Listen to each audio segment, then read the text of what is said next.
Welcome back, everybody. 2 weeks ago, we did a special episode of this show all about how vulnerable America's pharmaceuticals are because a big majority of those drugs and their ingredients are made outside of the United States. And I also brought it up with the press secretary at the White House briefing that very day. Well, it seems that the alarm was heard over at the Oval Office because just yesterday, President Trump signed an executive order that starts solving this huge and critical problem. So joining us now to discuss this and much more is someone who we had on that very episode 2 weeks ago. He is a physician as well as Kansas Senator Doc Marshall. Senator Marshall, thank you so much for being here, sir. Welcome back.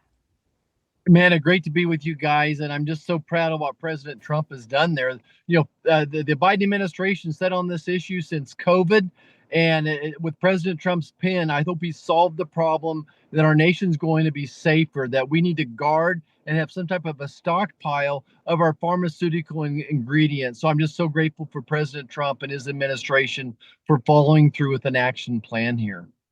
Absolutely. And, sir, I know that the ideal scenario is to bring back all of this manufacturing to the United States. But in the meantime, having these warehouses across the country that house these drugs, how big of a step in the right direction is that towards becoming completely independent when it comes to our drugs?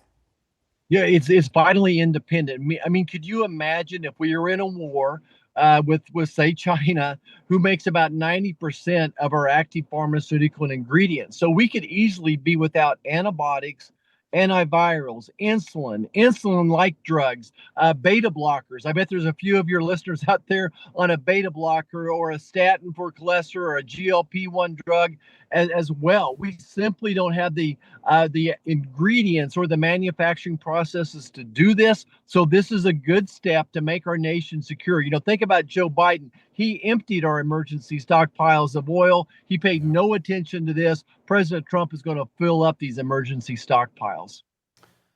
Yeah, it's pretty exciting, and it's exactly the first step that you recommended on the special, as did Jay Bhattacharya. I want to ask what follows here. I know there's some great incentives in the big, beautiful bill to get manufacturing started. What are some of the other steps that Congress, and with all of your wisdom as a physician, will be the next steps to make sure we start moving from stockpiling to manufacturing? Yeah, well, John, there's active and there's inactive ingredients. I think penicillin, ampicillin is a great example, is that we make penicillin from a fungus, believe it or not. So we need to be able to start storing those ingredients where you make the pharmaceutical ingredients from as well. We do have an emergency preparedness operation out of HHS. So we'll be working with Secretary Kennedy and his group as well, trying to set up this manufacturing. But that's one example. There's a monoclonal DNA antibodies production, and for insulin-like drugs as well, we need this DNA recombinant technology. So we taught the Chinese how to do it. They now mass produce it. So one step at a time. And really, we need American pharmaceutical companies to start making these things again here in this country. Huge.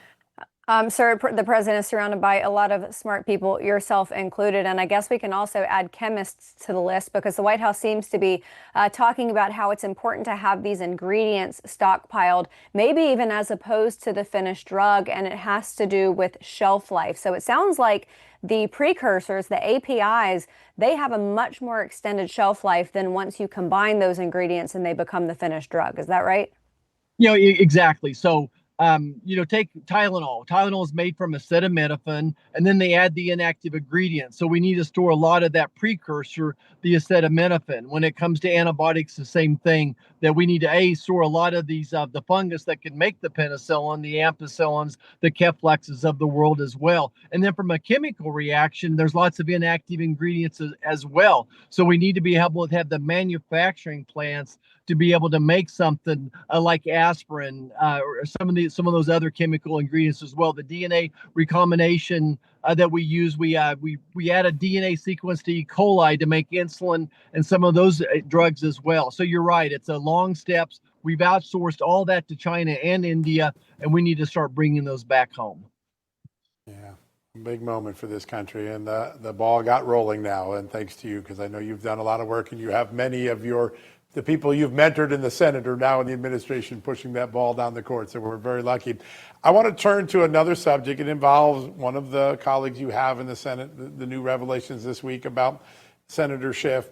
Whether he did that or not will be a matter for investigators to determine.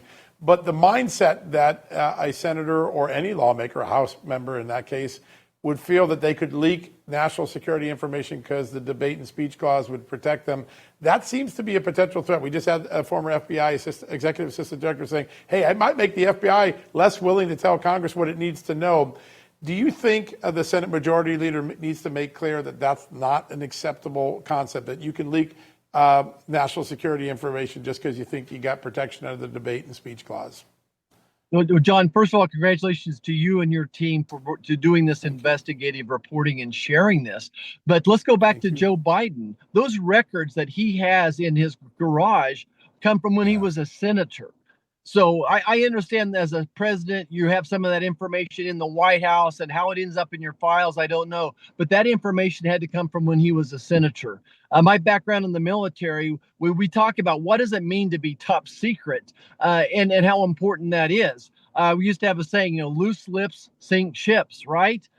So for whatever reason, members of Congress are just really loose with their lips and with these secrets. I've been asking for years that when the new senators or new congressmen come into service, is they sit down and get some type of a briefing like I got when I went through basic officers training in the Army, to just explain exactly when you get this clearance, this is what it means. And then they may have to throw the book at somebody to make an example of them and say, this is exactly what's going to happen to you, mister, if you break these laws. And they are laws that are broken. When you reveal this classified material, you're breaking the law. Yeah. Absolutely. Senator, there are rumors that there are a lot of folks, a lot of members of the Senate who are calling for him to resign. Now, nobody's on Capitol Hill. You're all out in your own home districts. But once you get back to Capitol Hill, do you anticipate that the call for him to step down will still be as boisterous, or do you think that the call will kind of fizzle out? Well, Amanda, I don't want to judge a person before the trials even happen. I think you all have done a great first step here. So it sounds like we have one whistleblower. I think we need to have more people come forward. Let's investigate this fully. I believe in injustice, and we'll see where this leads as well. But where there's smoke, there's fire. Indeed. Senator Doc Marshall, thank you so much for your contributions to this show and your contributions to your state and to this country. Thank you for being here. We'll have you back on again very soon. Thank you. Yes, sir. All right, everybody, we're going to take a very quick break, but we have much more for you after these messages.